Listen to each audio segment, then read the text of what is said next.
the virus. In Sweden, the estimate was 80%.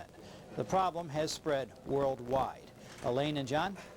Bill, do you think it's possible that we'll ever know who started this?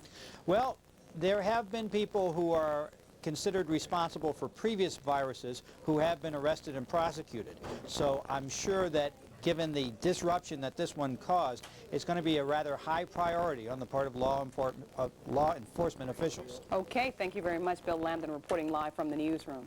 A Niskayuna man is in the county jail right now, accused of setting fire to his own home today. Police say 62-year-old Lawrence Brown threatened officers with an ice scraper when they arrived at 3496 Rosendale Road. That's the house.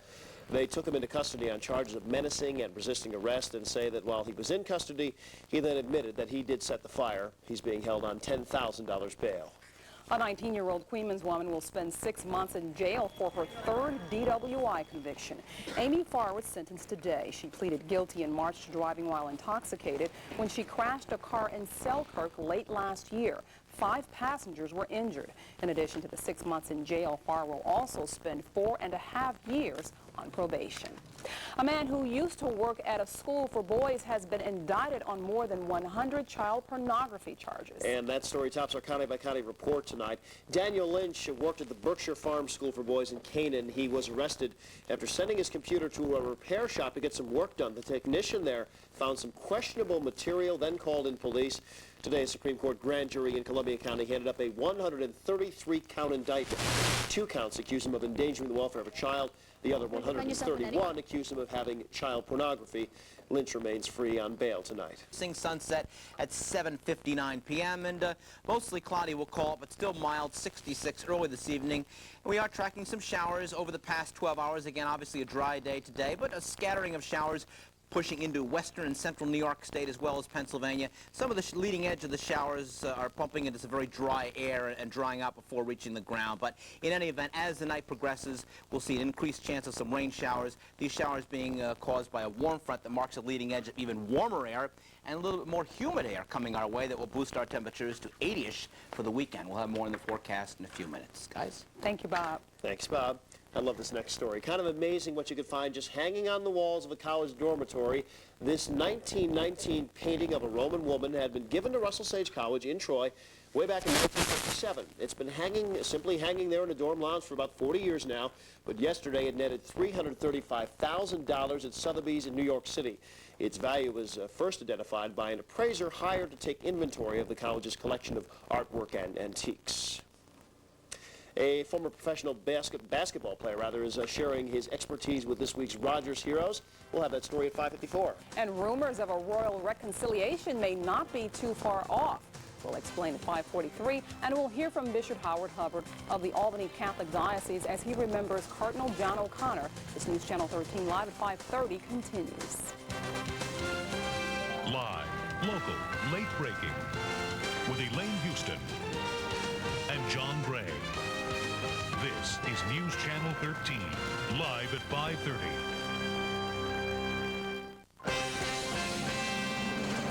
Each weekday, News Channel 13, live at 5:30, gives out information you need that you may not have time to write down. Now look for our live line bug, and you know the information with it is on the 5:30 line. Dial 436-8477, extension 530.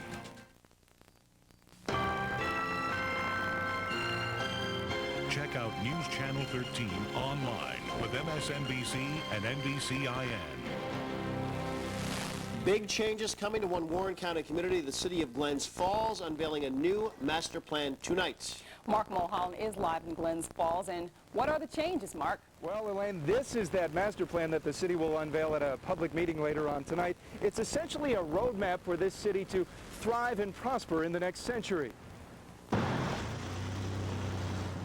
At the heart of this catalog-sized plan is a revitalization and redesign of Glens Falls' downtown business district. Yep, I believe in downtown, but it's just, we need the master plan because nothing's been happening. It would be very, very nice. I think it would help business.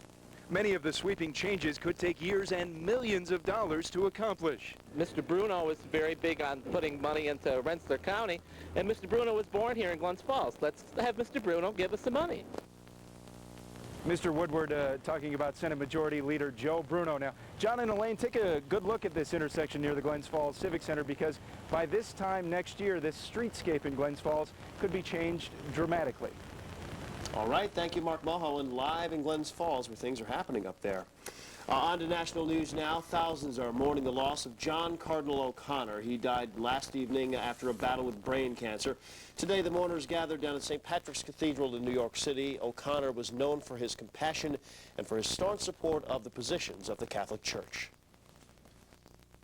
He was not afraid to address issues in a pluralistic and increasingly secularistic society, and I think people appreciated his candor and integrity in seeking to deliver what he considered to be a message of faith. The Cardinal's body will lie in state at the cathedral starting this evening. The funeral services are set for Monday afternoon. Christians from around our area met in Albany today to pray. Today is the 49th annual National Day of Prayer. Today's event was held on the east side of the Capitol. Christians gathered to pray for elected officials who serve on the national, state, and local levels. A large crowd gathered on the campus of Kent State University in Ohio today. They're there to, of course, remember the deadly shooting that was 30 years ago today.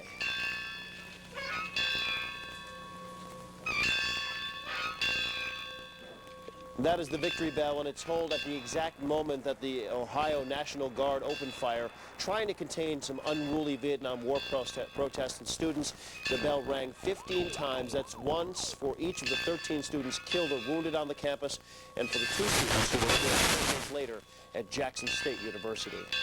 5 people are reported dead tonight in Indonesia. Dozens others are injured after an earthquake today. The experts say it had a magnitude of 6.5. They also say most of the victims were hit by debris falling from homes that were collapsing in the quake. The Antara news agency tells us that hundreds of homes have been damaged.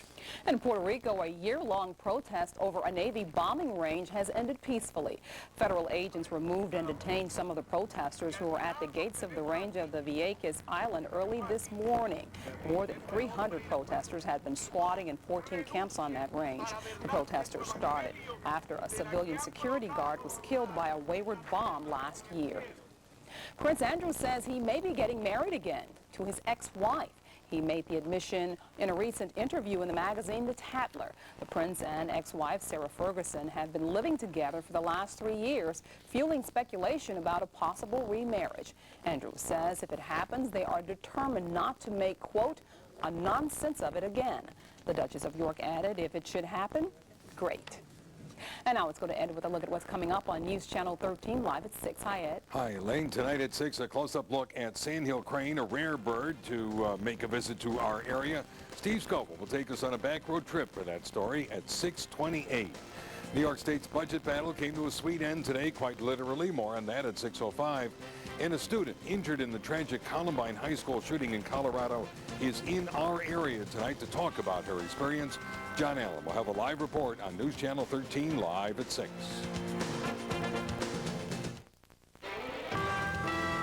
Coming up, News Channel 13 First Warning Weather with meteorologist Bob Kovachick. Time pattern coming our way. Let's go to the weather maps and we'll explain what's going on. Still in the 70s now from Ticonderoga to Glens Falls, 71 in Bennington, also at Pittsfield, 70 at Kingston. Lots of sun, at least to the east, but clouds increasing here. Showers now at Watertown, raining at Binghamton where the temperature has fallen in the rain-cooled air down to 63 degrees. And again, some showers around tonight. We are tracking them on our radar. Not all that widespread. Further south, the air is actually kind of humid, and that's inducing some thunderstorms along the backbone of the Appalachians down into the Tennessee Valley. A warm front headed in our direction. Look at the whole country, except a little spot in the northwest late this afternoon. Lots and lots of warm air. It looks like a June weather map. And for us, we'll have June-like temperatures this weekend with readings up near the 80-degree mark. But first, we'll have to contend with a scattering of showers, maybe a storm tonight into tomorrow. Then the warm front comes through, and I think we'll flirt with 80 degrees here both Saturday and Sunday. Boating forecast for tomorrow, gusty south winds, scattered showers. Temperatures will be in the 70s on area lakes and rivers tomorrow if you are boating. Forecast goes this way, becoming cloudy tonight, showers later, breezy, mild in the 50s. Tomorrow, mix of sun and clouds with a shower or storm scattered about, but breezy and mild, 75 to 80 the weekend. Still looking good. Can't rule out the slightest chance of a thunderstorm here and there, but much of the weekend dry and 82-ish both Saturday and Sunday is pretty nice, don't you think? I think so, yes. Absolutely. Thank you, Bob. Okay. In your health tonight, a new non-surgical treatment just approved by the FDA may help people who can't control their bladder. The condition is called incontinence. The treatment is called SANS, and doctors place a very thin acupuncture needle into the ankle. They then attach a battery-powered box which gently stimulates the ankle nerve. Electrical impulses travel up the leg, joining the nerves in the pelvis that go to the bladder. This corrects the impulse to urinate.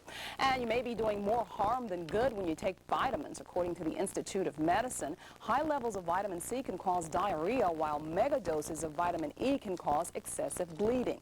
Experts say it has not been proven that mega doses of vitamins actually improve health. They say your best bet is to eat a balanced diet to get what you need. Topping our consumer alert, you may soon be able to smell everything from herbs to ripe strawberries on the computer. Sensit Technologies has developed a way to send smells over the internet. Basic scents are mixed, creating a variety of different smells. The odor is given a numerical value, which can then be sent over the internet like an email. A device on your computer, which has a range of odors and cartridges, will then know the code, the secret code, mix the scent, then reproduce the original smell right for you at your computer. This device is expected to run about $90. I'm trying to figure out why you would want to smell your email, but, you know. There you go. Mixed day on Wall Street. Dow closed down 67. NASDAQ climbed up about 13. As for local bank stocks, here's a look at how they did.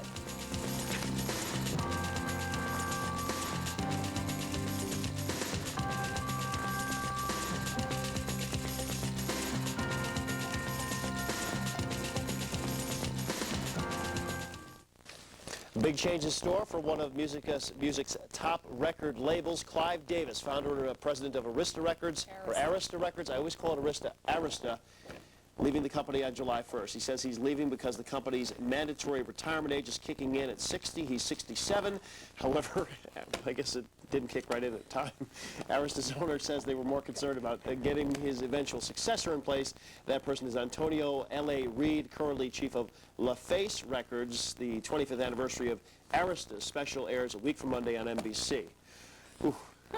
Heavy metal band, rock band Metallica has filed a lawsuit against the Napster website. Late yesterday, drummer Lars Ulrich delivered 60,000 pages of internet screen names to Napster headquarters in San Mateo, California. The band claims all of those people are using Napster software to trade copyrighted Metallica music without their permission.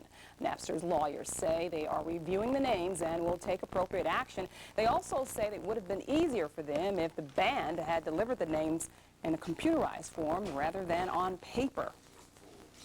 A local sports hero is entertaining a group of Rodger's heroes this week. Roger joins us in the newsroom with the story. Hey, Rog. Hi, Raj. Hi, guys, and he is a sports hero of mine, and he goes back several years. Derek Rowland, former member of the now defunct Albany Patroons and former NBA player, giving back to the community these days, and tonight speaking to a group of young Rodgers heroes. Back in the late 80s, Derek Rowland was a very popular player for the then Albany Patroons. Nowadays, Derek is still involved with basketball, this time teaching the game to young athletes. You can never underestimate the power of taking a good shot. Rowland recently conducted a basketball clinic for area athletes at ABC Sports and Fitness in Latham. Rowland still has a passion for the game and lots of enthusiasm. Rowland taught the fundamentals, good form on the shot. Many baskets were made. The ages of these young heroes range from 5 up to 16. Lower hoops for the younger athletes made for positive results as well. You notice when I'm sliding here, I'm not crossing my feet. I'm keeping a low base to keep my good body balance, okay? I'm sliding here, stop. Okay, slide again, Jason, pass. These kids enjoyed a combination of demonstration and guidance from Derek and plenty of participation. And even some trophies were handed out for a job well done. Yeah, that was a nice day a couple of Saturdays ago when we were out talking to Derek Rowland. And there are other programs at ABC Sports and Fitness that you may be interested in, and more with Derek Rowland for that matter. And there's a number on your screen to call, 783-0705. It looks to me, guys, like Derek Rowland can still play the game a little bit. It also looks like he had some very, very good listeners there at that basketball camp. Excellent. Thank you, Raj. Thanks, Raj. A victim of last year's shooting at Columbine High School in Colorado is in the Capital Region tonight to share her story. John Allen will have the latest on that live at 6. And a little later on NBC Nightly News. I'm Tom Brokaw. Tonight, your family, your health. It's simple, and yet it's one of the most important medical tests that you can take, especially as you get old. Blood pressure. Now, new guidelines that could save your life. Tonight on NBC Nightly News. That's it for us tonight. If you got an email from me today, I want you to know I do love you. Okay? Thank you. Let's go to Bob. Oh, all right. My turn. Mixed sun and clouds tomorrow, the forecast. Breezy, warm, but we expect a shower or a thunderstorm around. It's been that kind of day. It must be the hot weather. 75 to 80 in the studio. Weekend, very warm, up around 80 degrees. Lots of sunshine Saturday and Sunday. Just an isolated storm, but we can enjoy a pretty nice weekend. We'll have more on that coming along in a few moments. That's it for now, live at 6. Ed and Lydia is next.